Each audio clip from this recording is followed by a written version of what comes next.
Welcome to Soltron. This is the video review for Transformers Cyberverse Cheetor. Here's a size comparison. I usually don't do these kinds of reviews, but I saw them on store shelves and I'd only seen one other review for this figure, so I figured I'd do it as well. So this is what the packaging looks like. Pretty normal, except for it doesn't have a window in the front. It's just hollow, so you can really just reach in there and take whatever you want. And everything's held in by like those plastic elastic ties. So this figure looks pretty cool. He's got really good accessories, and I always like translucent plastic, so that's pretty great. It reminds me of like Knight / Cheetor from the Transmetal line, or no, the Beast Machines line from a long time ago. But I like that he's got his two swords. He looks pretty cool, especially with these shoulder pad claws. That's pretty awesome. And then the head armor right here as a arm guard. That's pretty cool looking too. So pretty great looking figure all around. A bit of kibble with the two arms on the back, and that's not a big deal because that's kind of classic Cheetor, but these little panels here are pretty ugly. So not too much kibble going on. And he feels pretty decent in hand. I think there's always talk about how these figures feel cheap compared to mainline figures, but here's Cyberverse Cheetah. He's 2.4 ounces. And then here's Kingdom Cheetor. He's 2.2 ounces. So the Kingdom Cheetor is actually lighter.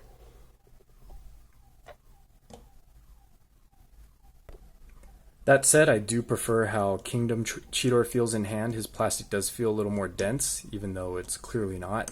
It's just got less flex than this guy. This guy has some flex to him. I really do like the aesthetic of this guy. He really looks like he just stepped out of a cartoon.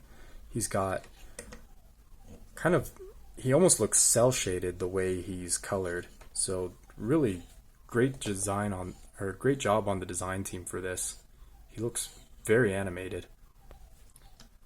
So of course these swords are on 5mm pegs, so other figures can use those as well.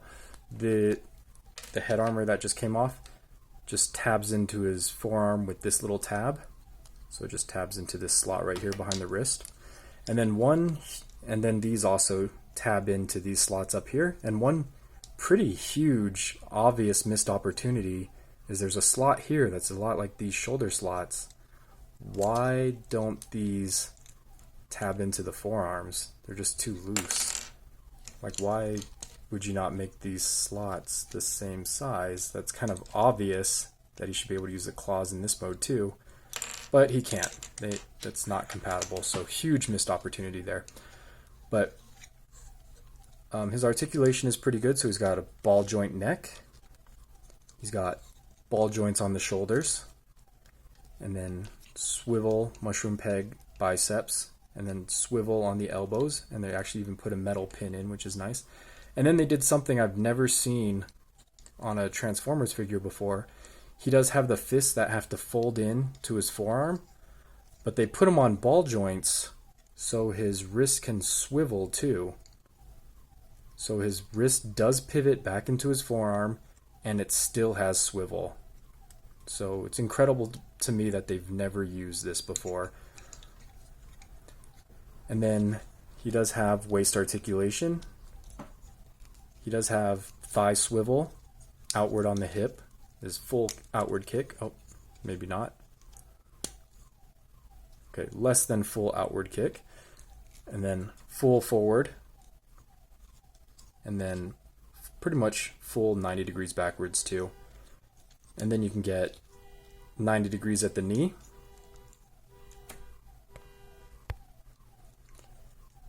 And then you do get a toe pivot right there as well, and then a little bit of back and forth. So getting good poses out of this guy is pretty easy. He's very generous. All the joints are buttery. Nothing feels loose except for his torso here doesn't really tab in. This is supposed to tab in under the jaw of the cheetah, and that does not work. It does not hold in place at all. But otherwise the joints feel really good. Nothing feels loose. Everything holds in place. So pretty great feeling figure. That said, I do like this quality of plastic better. I'd rate this guy as an 8 because of the little breaking tab issue.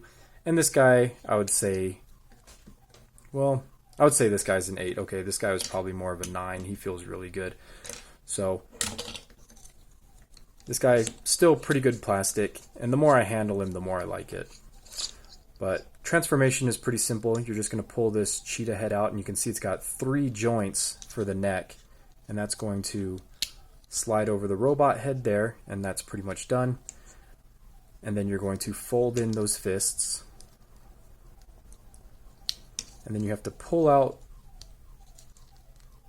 this joint back here and make sure it's extended all the way down. And then the legs don't really do anything special. They just hinge and then hinge here to make your typical cat leg kind of configuration. And then the robot arms do kind of a weird thing. So they do butterfly in like that, which is not unusual. But then they fold pretty much into this chest cavity like this. So they fold in kind of to this gap, and then these little panels on the back will just fold down, and this will tab into the forearm right there. And then you just clean up the cat legs in the front, and that's basically how he's going to look. And he's just got this huge junk under this chest here. And then one really weird thing about this figure is he's got these little breakable tabs near his wrist, and I cannot tell what these are for, because they're not for transformation, because these just go here. There's nothing for them to tab into, and this is just going to tab there. So I have no idea what the point of those little tiny tabs are. Okay, so here's his beast mode. It's a little bit painful looking, and you definitely get that robot just like squatting look to him. It just doesn't look right, and his little forelegs are just too stumpy. He's definitely not looking like a cheetah, maybe like a lioness. But compare that to our actual cheetah here, and there's just no comparison. The legs are just the correct kind of cheetah legs compared to this like cheat right here. It's just not the same. This guy just destroys this alt mode. But this alt mode does have a nice little trick where you can store all the accessories. So it has this little peg right here, and that pegs onto the inside of the beast mode shoulders. So you can have these sabers sticking out of his shoulders, which is what reminds me of the Knight / Cheetor. And then this has a couple tabs here, and then a tab here, which goes under the nose of the cheetah here. And then he does have an opening mouth, but this head sculpt is kind of horrifying. It just looks very weird and off. It's very off-putting to me, especially compared to the actual cheetah. But this will clip into place. So, and then it does a nice thing where the cheetah's eyes actually look through the visors in this helmet, so that's pretty cool for this saber-tooth helmet. It's very hard to get off though. Trying to get this thing off, I always yank off the Cheetor head, or the cheetah head. And then these claws are just going to peg into these slots in the front of these claws here.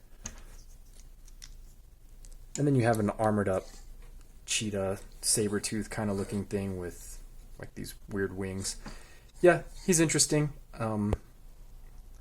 He's pretty underwhelming to me. I'm not a big fan of this. The fun factor, I guess, is there. He's kind of fun to transform back and forth. It's pretty simple and fast, so that's nice. But compared to the Kingdom Cheetor, there's just no comparison. This guy is just a lot more fun to me. And he has a few more steps, but it's totally worth it. So this guy looks awesome in robot mode, but the cheetah mode really pays for it. So overall, I'm not a fan of this figure. I definitely won't be keeping him. Maybe if you straighten out his legs like this, that looks a little bit better. But then his front legs look even stumpier. So yeah, I found this at a Walmart for $20. It's decent. I recommend it if you really like it, but otherwise, I don't think it's going to do anything special to win you over. So I'll see you next time.